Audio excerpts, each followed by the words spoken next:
Parachute regiment ತರಬೇತಿ ಕೇಂದ್ರದಲ್ಲಿ ಅಗ್ನಿವೀರರ 6ನೇ ಬ್ಯಾಚ್ನ ನಿರ್ಗಮನ ಪಥಸಂಚಲನ ಬೆಂಗಳೂರಿನಲ್ಲಿಂದು ಜರುಗಿತು.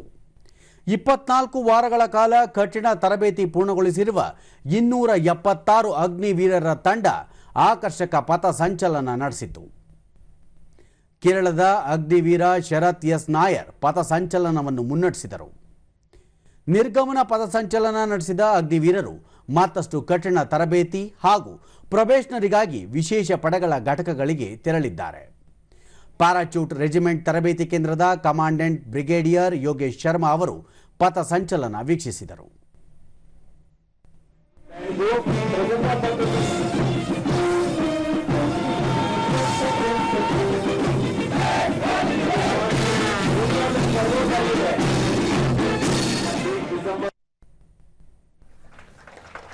ಇದೇ ವೇಳೆ ಅತ್ಯುತ್ತಮ ಪ್ರದರ್ಶನ ತೋರಿದ ಯೋಧರಿಗೆ ಪದಕಗಳನ್ನು ನೀಡಿ ಗೌರವಿಸಲಾಯಿತು.